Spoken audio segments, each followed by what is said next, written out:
currently in the world of film and stuff, so try not to ask direct questions about, struck work, but we'll work around it. We will make it happen. Are you guys ready to get this panel underway? All right, let's get this video playing.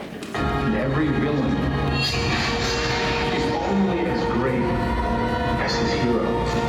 I am the villain of the story.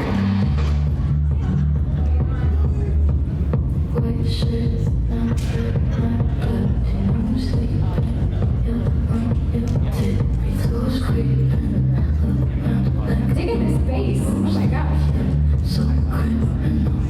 Ladies and gentlemen, the one and only Rosenbaum!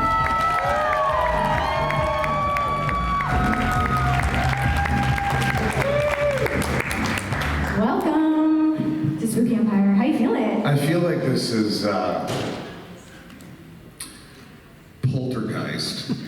Okay. These lights are so bright, I want someone to say, "It's okay, go into the light is good." You said no! You said don't go to the light! Remember the movies? Anybody see Poltergeist? It's a rite of passage. Like, you kind of It's have great. to.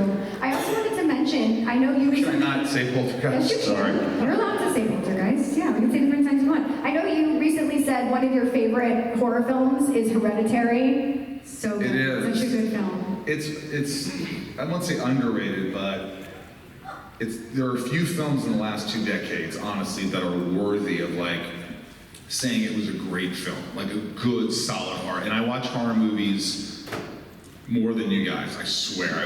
I have a horror movie group. We watch every Tuesday. We have a Rosenbaum rating system of roses for great and up to 3 bombs, and a lot of them are just not good. Now, when I say good, I'm like good cinematography, but mostly good scares, good acting, good and Hereditary came to it met all the criteria for a good horror movie. I was scared, it was creepy, it was great acting, it was and then just rare. Unexpected. I love it. It's not my favorite, but it's top 20. Oh, good. It's a good top 20. It's Right great. around Return of the Living Dead. Okay. And probably, of course, The Shining and The Exorcist and Evil Dead 2 and Jaws, and I can keep going if you want. Yes. Did you see the Jaws cosplayers walking around today? Oh my gosh, they're so funny. I made a video of them last night. They were eating at a table, and they had the inflatable shark, and one guy was dressed as Clint, the other guy was Hooper. And so I have, I just recorded them, they didn't know while they were eating, and then I put voiceover on my phone, so I dubbed it, and I was doing the voice of Quint and Hooper. So I was sitting there going, "We'll catch that shark for him." And he's like, "You're all gonna die." He's like, "No, listen to me, Hooper, you little shit." And I just did this thing while I was zooming. I'm probably gonna post it. It's ridiculous. I can show you if you want. Yeah. Okay, why not? I'm just hanging out here. I think I swear though. Is that everyone good with swearing? Yeah, for sure. Okay. We're good. We're good. Can you guys deal with swearing? Yeah. They all go, "Woo!" I don't know if you can hear it. But. Okay. That shark's gonna kill you, you little varmint. You're gonna die, Clint. Not so fast there. Live this long, have an eye supply of the U.S. Indianapolis. Yeah, I heard that story already. Anyway, he says, "I heard that story already about the U.S. Indianapolis." And they two are just sitting there eating, and I'm sitting there talking. Yeah. Very simple. Don't eat around me. Yeah. That's fair. I was gonna say you're used to this situation because I know you recently did your podcast live with the. You got it? Yeah. Okay, we can move to the podcast. Yeah, we did our first. Thanks. Yeah, we did our first live podcast for Inside of You, and it was great. It was funny. It was emotional. Zach definitely got emotional a few times, which made me a little emotional, and talked about his life. And if you haven't seen the podcast, I urge you to check it out. I don't really promote it because I just think it speaks for itself, but check it out. It's called Inside You with Michael Rosenbaum, and I interview celebrities about real life, mental health, and it helps me, it helps people that listen, so give it a shot if you want to. Are you gonna do more lives? I'm gonna do, my next guest is gonna be Kristen Ritter. Yeah, you know Kristen Ritter, right? Yeah. Yes, so she's gonna be on, we're gonna do it in January in LA, downtown, so she's already committed to that, and Yeah, it's just fun. I love a live audience. Yeah, I'm used to a lot more people in here, so I apologize. But it's a horror con, so I'm not really, as much as I love horror movies, I don't know if Smallville was a horror movie. Oh, I can't say that show. The show. Let's delete that. Delete that. Rewind. I didn't mean that. I meant Littleville. Yeah. Tiny. Small area, town. Yeah. Small town. Tiny town. Tiny town. Tiny town. Great show. With a great guy. Yeah. So great. So yeah. Yeah. Yeah, but one thing we can talk about What's is that? your relationship with the wonderful Tom Welling. You guys Yes. are like bros. I love it. We have, thank you, Nina. Thank you for that. It's funny, when we were doing that show at Tinyville, we didn't have a ton of time to hang out because he worked 14 hours every day. I worked a lot, but the last thing you wanted to do is hang out with someone that you're working with every day, all day. So we didn't hang out a lot, and I went to his wedding. He divorced. I told him not to get married, but he didn't.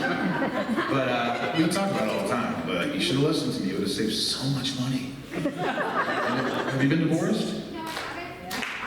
Are you married? Are you married? I'm married. You're married? Yeah. You're not divorced. That's good. It's a good start. Right. Yeah, I'm on my way. Yeah. Yeah, good for you. Just, listen to each other. Yeah, we do. How do I know? I'm single as shit. Well, you guys should listen. It's like, what do you know about anything? Nothing. But Tom and I, when the show ended, I got him and Kristen to do cons. So now we do cons all over the world, and yeah, thanks to me. And but then we started this thing called Talkville. It's a podcast. Yeah. And we do cons together. We're trying to do another show together. So we've just become brothers. I mean, we're really tight. We FaceTime each other all the time, and he's like, dude, I got kids, man. I can't talk right now. I'm like, all right, why did you answer? Why do people do that? You ever notice that? Hey, what's going on? I'm really busy right now. I'm like, well, you answer the phone. You're not that busy. Don't answer the phone. Now you're yelling at me. Let's just air our grievances right now. Yeah, I do it all the time. Yeah. We should do What the it. hell? What's wrong with people? I wanted to also ask, because I think we are allowed to also ask this about Tinyville. What kind of mentality do you have to be in order to play a villain or a bad guy? The key, all right, get ready for the biggest secret. Okay. Most villains don't really know they're villains. And if you play it where you're not playing into the whole twirling of the mustache, or, well, Lex didn't have any hair. But honestly, I always go against the grain. I don't want to be bad. I don't want to be evil. And if you have some subtext of, why you are the way you are, some history, then people will understand, and they'll sort of relate or say, hey, I get why he, became a little upset or threw his dad out of the building. But I always try to play the opposite. If I have to be, I don't want to be angry to be angry. It's like, what's making me angry? People, when they cry, as human beings, we try not to cry. We don't want to cry in front of people. We feel it, makes us vulnerable, or it makes us weak. So people don't want to cry. So in a scene, you should be thinking, I don't want to cry, I don't want to cry, and then you should cry. Things should happen. So if you're fighting against it, because you just have to think of what normal people would do. And so even when you're playing in a show where everything's make-believe, you could be more ambiguous towards things. You don't have to show your colors. You don't have to let everyone know how you really feel. Maybe it's just a look, or it's something like a mannerism. But it's more interesting, I think. I think the problem with movies is if you're a villain too fast, or that movie Fright Night 2. Did you guys see it? Yeah. Now, I think it was pretty good. But my problem was Colin Farrell wasn't Chris Sarandon, who was so likable and charming in the beginning, and then he kind of you liked him still, even though he was bad. I just felt like, and Colin's a great actor, I just felt like, man, I wanted some charm, and I wanted to like him. And I think if they just did a little bit of that, I would have liked the movie a lot more. And I think that's what happens with a lot of villains. Okay. Yeah. Well, to pivot ever so slightly, Got enough? You trying to get people heart attacks up there? No, these are As, water. as I drink a Red Bull. No, there's water. Delicious water. Monster waters. I don't know, I haven't tried it yet. Is it? Apparently they're good. Yeah. Oh, these are monster waters. Yeah, you can pop one open if you want. War tour. Rock and roll with water. Sparkling water. Yeah. I don't have my reading glasses on. You nailed it. I wanted to ask, because you recently went to Halloween Horror Nights on the other coast. Have you gotten a chance to go to the one in Orlando? No, but I hear it's good. I had so much fun So much in fun. Los Frangeles. It was great. I go with my friends, my horror group every year, and we just love it. We go through the mazes and we act like kids and we eat crappy food and yeah, it's a blast. Do you have the mummy ride here? Yes. That is Sure my do. favorite ride. I giggle like a freaking 6-year-old. And especially when you go backwards, you're like, you know, you get that stomach feeling. I love that feeling. And then the third time you go on in a row, you want to barf. Yeah, I almost barfed. I was with Kristen Ritter. She's a good friend. We went on that ride together, and I was like, "Can you go on one more time?" She was like, "Yeah." We went on, and I was like, she goes, "Are you okay?" I'm like, "No, I think I'm gonna throw up. I don't know what happened." I didn't throw up though. You're That would have been really unattractive. Have you ever had a guy throw up on you? on me? Or around you, close to you, in your proximity? I'm sure in college. Yeah. Oh, yeah, the old college. Yeah. The old barf, yeah. Just a good old college barfing. The old college. That's what we're talking about. Okay. So if you could like make your like ideal dream maze or house for Halloween Horror Nights, what would you want to see? I think one of the scariest, if not the scariest movie ever made, was Texas Chainsaw Massacre. Now, to me, a maze like, because that movie, if you watch it, it can really happen. Like this is just these crazy people in the middle of nowhere. So if you had this, I always thought of creating like a haunted house where, you know, you're going through a house like that, like the kitchen or the place where he, you know,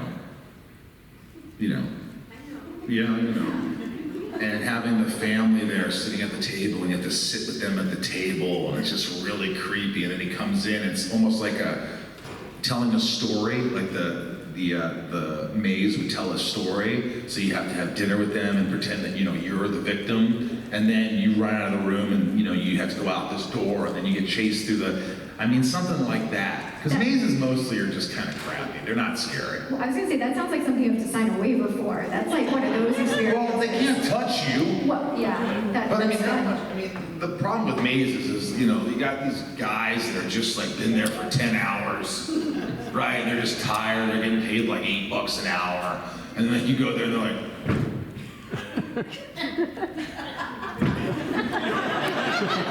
They just don't give a shit. And you're just like, oh man, oh, you know. But I want something scarier. But I don't want to be touched. Why do you? Not right now. I mean, just like in the maze. Jeez, Mary, get lost. So I've been fascinated by, and I hate to say this, but I'll tell you because we're friends, by McCamey Manor. Have you been following any of that? What? McCamey Manor. Do you guys know what I'm talking about? Yeah.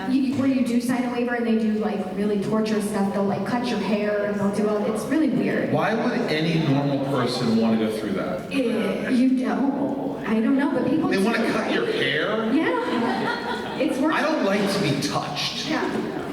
It's so weird. It's like I'll touch my friends. I'll go like, "Hey, what's going on?" Or I'll give them, and then the second they put their hand in, I'm like, "Oh, stop, man!" I'm like, dude, you just hugged me. I'm like, I know. I don't want you to hug me though. I hug. You don't hug me back. Yeah. No, Yeah. It's weird. Yeah. Yeah. Don't do it. Is I guess. I try to be a more affectionate person. I need to be. I need to learn how to cuddle. Yeah, I'm not I don't like enjoy. You know what it is? No. My analogy here is my mother always asks for things, right? And when people always ask for things, you kind of don't want to give them anything. You're like, ugh, this is annoying. You're always asking. But my grandmother never asked me for anything. Some always sent me flowers, chairs, you know, whatever. Yeah, she needed a chair, her chair. Oh my God. fun. And I like doing things for people. So when people always want something, I tend to be like, if you want to come over and cuddle, I'm just kind of like, you know what, you don't want, well, okay, let's cuddle. It's, you know what I mean? Kinda. That's a terrible analogy. But I think you know what I'm saying. It's like if you're always asking to cuddle constantly, it's just like, okay, here we go, here we go. Right. But if you don't, I'm like, Got it. she didn't want me to cuddle with her. I think I might want to cuddle her right now. I'm thinking like a man right now. I want you to start thinking like a man and what's up with your husband. I bet he's a cuddler, guaranteed. 100%. I knew it. Oh, yeah. Soft. Your husband's soft. He's the best. Okay, Yeah. he's soft though. Yeah. No, but it's good. It's good that he cuddles with you. Yeah. Do you ever get like it's like too much? No. You like it? Yeah, he's right over there. Yeah, he's the best. Dude, where are you? Stand up, cuddler. Cuddler. Stand up. Give him a hand, cuddler. Good for you. You know what? I'm gonna learn from you. Anytime you want to cuddle on there. Yeah. Thank you. Just don't touch me. I feel like we're like so inside your You got a brain. good sense of He's humor. I the see what best. you're getting. I see what you're doing. Yeah, I'm very blessed. I wanted to ask. Do people get to ask questions too? Yeah. Oh, they do? Okay. Yeah, I was gonna ask one more about your No, music. you can ask them as much as you want. Okay. I wanted to ask you about your music, and I want to know like what's currently on your Spotify. What are you listening to? Or Apple Music, whichever your preference is. I'm stuck in the 70s, 80s, and 90s. I don't really listen to a lot of current music. I have nothing against Taylor Swift. Her and Kelsey, go for it. Okay, so we're Team Tay Tay and Kelsey. That's good. I don't care. No, I'm not seeing any of them. It's not that I hate them. I just don't care. But I'd rather listen to some old Pearl Jam. Then crank on a little Zeppelin, maybe some Tears for Fears. I like the Cure. I like the Cure. I can go on. You got good taste. Yeah, but thanks. But I have a new album out. I have 2 albums that just came out. My band's called Sunspin, like the sun, and then spinning album, Sunspin. And it's cool. I think you might dig it. Go to Spotify, type in Sunspin. He's doing it right now. Thanks, buddy. Appreciate that. He's actually looking at porn right now. He does not want to listen to my music. I understand. Porn's a little better. Depends on the type. I'm not a porn guy. Nope.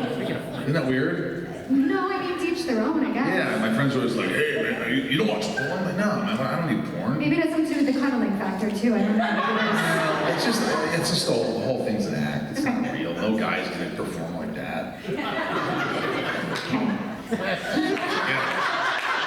I forget it. I'm not gonna feel like, oh my God, I'm less of a man because I can't go power through 20 minutes of hell. Right. No thanks, man. Fair. Yeah. No judgments at all. Thank you. Of course. So the music thing. Yeah, great. Good answers. Yeah, I love music. I love playing guitar. I love. This is like stand up. This is everything I dream about in a panel that's happening right now. It's just like you don't care. You just enjoying people, just having a conversation. I don't. It's amazing. Thank This is you. so fun. Well, are you okay taking questions from the crowd? Sure. Who knows where this is going to go? Who knows? This could go anywhere. Whatever questions you guys may have, clearly nothing's off limits here today, except for struck work. We talked porn, apparently. You're up. What's your name? What's your question? Stephen, it's My name's Steven. I love porn. that's a statement of the question. Howard T. Stevens. The thing is, this is not my question. A mutual friend of mine, I know. ours, suggested I ask Mike this question. I do not tell her no. He's good friends with the creator of Tiny Town. And that's Steven. Go ahead. And you almost hit this topic just now. She said, ask Michael what his favorite song from the 80s was. What?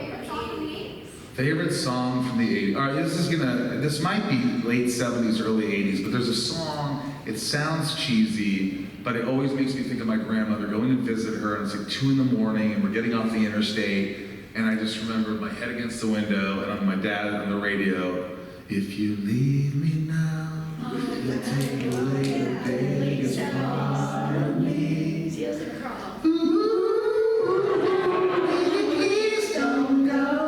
Yeah, that one. Good Thank you. Don't think. I don't know, that song, it just resonates with me. Wow. Next time we make a video for you, that's going to be the song for you. Okay. Why not? All right. Yeah. What's up? How are you? Good. My name's Victor. I like porn. My name's Victor, I'm addicted to porn. Sorry, man. Anyways, I've been a fan of yours for a long time, starting from King Town and actually before that. Thanks, man. Midnight in the Garden of Eden. I don't know if any. Yep. Anyways, yeah, it's the first movie. Anyways, That was my first movie. I got to work with Clint Eastwood. I loved him, and he was just so cool and so easy to work for. I remember there was a scene where I had to cry on a park bench, and I was just listening to some sad music and trying to get my head straight. And there was like, all these big actors around me. And Clint saw that I was nervous. It was like I was a young kid. And he just comes over. Mind if I sit down? I said, oh, go ahead. He goes.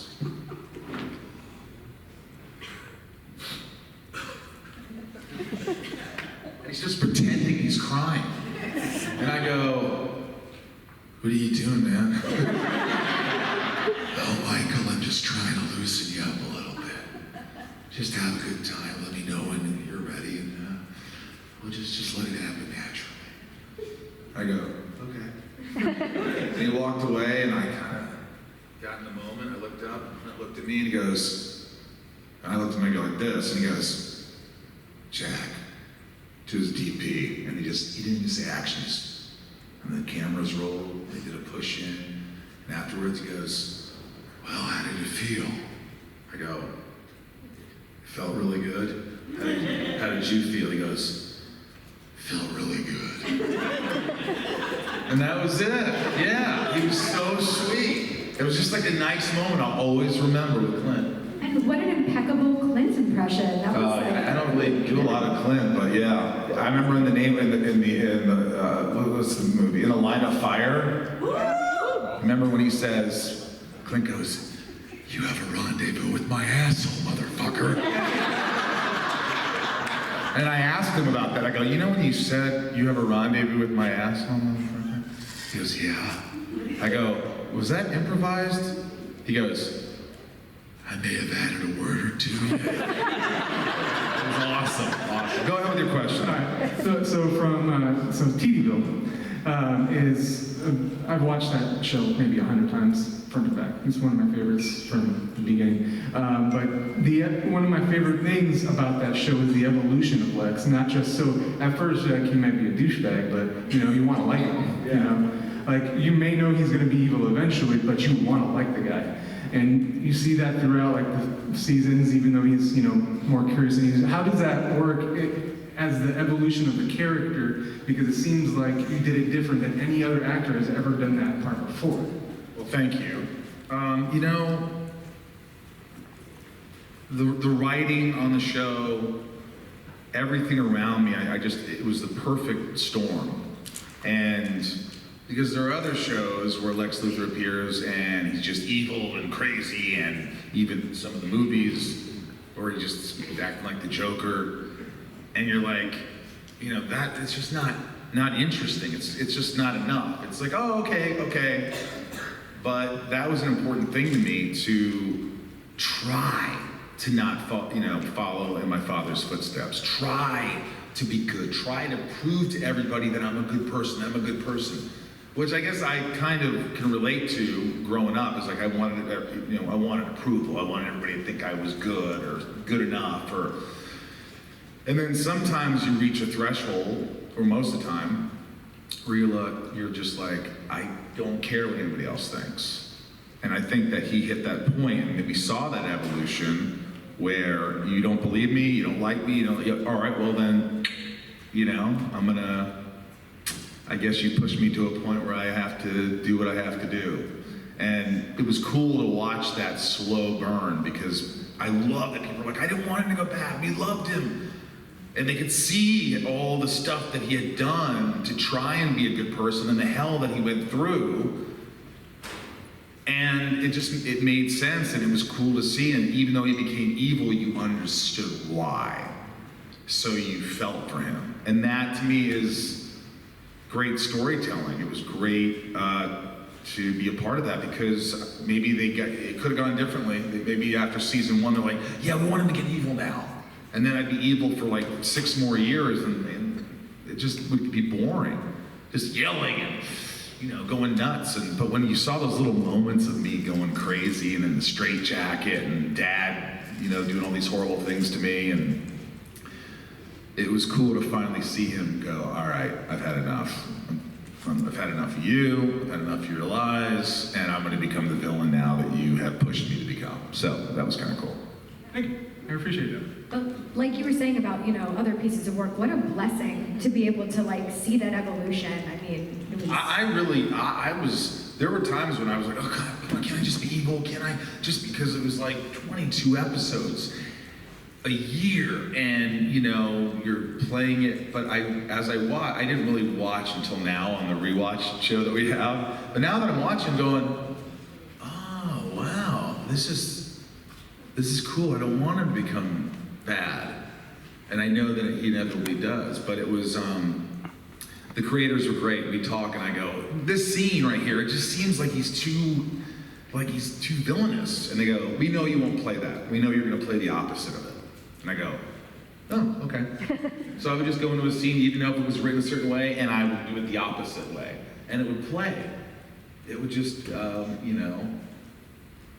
was just cool that they gave me the ability to, sort of go my own way, like Fleetwood Mac. Yeah, another great song. You guys know that song? Yep. Yeah. You can go your own way, husband. Cuddle your own way. Good job. Thank you. All right, got Nicely done. Yeah. Hey, Michael. I'm Anthony. I go by Wolfman. And I got to meet you at your table earlier. So my question is going off your podcast inside of you. So I've started listening to it a couple years ago, and like I told you at the table, I get really into it every week, and I get so excited about what you're going to talk about with the next guest, and I love how open everybody is in that. And thank you again for being here, so I could just be open, vulnerable right in front of you. I started tearing up talking about my grandma. And I love it. And you're just so awesome. And so you've had guests on your podcast that are no longer with us. You've had Leslie Jordan, you've had Bob Saget, you've had the very first one I ever listened to that introduced me to your podcast was Kevin Conroy. So with this being Spooky Empire, if there's any celebrity that you could resurrect to be a guest on your podcast, who would you bring back? Resurrected as past, right? That's past. Yes, that would be a resurrection. All right. I would have loved to interview Chris Farley. I love Chris Farley, and I know that he had such a big heart, and I got to hang out with him, and I knew his brothers really well, and you can tell that I had similarities in the sense that he was always trying to make people laugh, and always trying to be on and make everybody happy, and he just was but he was sort of alone. He felt alone, and he felt sad, and so I went through a lot of that, and it's a shame that he didn't get through that, or he didn't see the light, and I think he would have been a really interesting guest to at least get inside of deeply, talk about hey man, you're the funniest person alive, and nobody makes me laugh like you, and I do a great Chris Farley impression, and I remember. But I also want to know, don't you like to just do nothing and not feel like you have to make everybody laugh? Or that would have been really cool. I remember he walked into a studio. We were taping live back in 97. Was it 97? It was 97. It was right before he died. First time I met him. And I was doing a scene, and it wasn't very funny. And all of a sudden I didn't know he was there, I hear this laughter. And the crowd's really live studio audience are laughing. And I just remember going, what the fuck? is going on? And I look over and I see Chris Farley going, yeah, how you doing? Like people, and everybody's laughing. And I'm like, my heart starts pounding. And I'm like, oh my God, it's my idol, it's Chris Farley. Holy crap, I gotta say something, I gotta do something. And I just got up and I go, hey everybody, it's the big fat guy taking all the attention away from the skinny punk who's trying to make a name for himself. And he just looks at me and goes, that's it! Runs over to me, carries me over his shoulder, starts smacking my ass, carries me through the live audience, makes everybody smack my ass. And it was like the most glorious moment of my life. I will never, ever forget that moment as long as I live. And I have these pictures of me and him after that night. And he's got me in a headlock, just looking like one. It was when he passed, yeah, it floored me. I never get, you hear about people dying all the time, and but especially like family's most important, family or friends. And then when he passed, I was like, oh my God, I felt like a part of me was like gone. So it was really sad. But anyway. Do you have a favorite Chris Farley film or role that he? I mean, I gotta say Tommy Boy but I also love Billy Madison. Yes. When he goes up to Sandler and the teacher walks by and he goes, that Veronica Vaughn is one nice piece of ace. Says, I should know from experience. And Sandler goes, no, you don't. And he goes, no, I don't. And I knew this guy and they got it on. And he goes, no, they didn't. He goes, no, they didn't. You can imagine. Damn bus around. He goes, everybody on the bus? Good. He said, bus driver, great, God. Thank you so much. Thank you, man. Thank you. I love that you just act out full scenes, just like here. This is brilliant. I'm telling you, there's nobody that made me laugh like him. I mean, if you watch the best of Chris Farley's Saturday Night Live, I dare you to try not to laugh. It's impossible. He just gives it his all. And it's so, even when he's playing one of the girls and he's like sitting there eating fries, and they're like, he's like, I thought you were in a diet, says David Spade. He goes, lay off me, I'm starving. It's just like, oh, how do you not die? Anyway, next question. I came back because I didn't ask my question. Oh, shit. Steve, God bless, sorry. No good. I'm a big fan of the podcast too, and I'm not going to ask who your favorite guest was. I guess that'd probably be an impossible question. But has there ever been a moment in the show where you went in, and by the time the show was over, there was when the show was over, I did not expect that to happen. Like that reveal by the time the show was over, they had an expectation for what may come out, and by the time the show was over, I did not see that one coming. Well, a few people, Heather Langenkamp, who is Nancy in Nightmare on Elm Street, obviously. I listened to that on the way up to you when it came up to Orlando. She got deep. She talked about her loss. Yeah. And it was really intense. Dee Wallace, the mom from Cujo, you have to listen to that one. She talks about her husband passing unexpectedly, which was years ago, 25 years ago. And it was like it just happened. She got so emotional, and it was a beautiful thing. It just felt very human, just felt like a connection. And even when Stephen Amell was on, he had an anxiety attack on the podcast and said, hey Rosie, I think I'm having an anxiety attack right now. I think I gotta go. And then he came back and he let me play that clip, and I think the podcast is best when people, like the guy before you who was up here, he came to me and it just helped him with his depression and anxiety. And I think it does because I talk about my anxiety and my depression and my life, and I'm vulnerable, and I think the world should be. And I think the people that listen get something from it because I'm just a regular dude talking to someone who has had some, fame, but we see the human side of them, and that they've gone through things that we go through, and they're not just superhuman. And so people come to the cons all the time. They're like, the podcast, it helps me. And for a while I was like, wow, what's this podcast? It's just I'm a dude that's just talking to people. So It's awesome. It's awesome, and I hear it a lot, and I love it. It's the best thing I can hear. I love it. And well, one podcast I also like too, because give a shout out to who it is. When you recently did Dallas Miles and talking, basically into how Wednesday came up and so on, that was also a really, really good show. Thank you. You're the best. Thank you, Stephen. Now you got your question. Now sit down.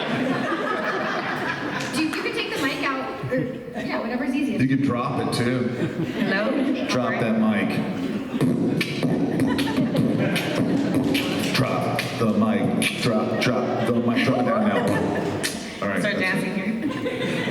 So, me and my daughter Layla are really big fans of Tiny Town. Tiny Town? Yes. Tiny Town. Littleville? So, yes. So we want to ask, actually she wants to ask, what is your favorite episode of Tiny Town? I like a couple of them. I love the pilot episode because it was like, I was so blown away by the pilot, and the director showed me some clips of it before it aired, and I actually called my parents and I said, and I've never said this before, believe me, because I remember doing an independent movie and I was like, Dad, I got this movie. Who's in it? Well, nobody's really in it. What do you mean nobody?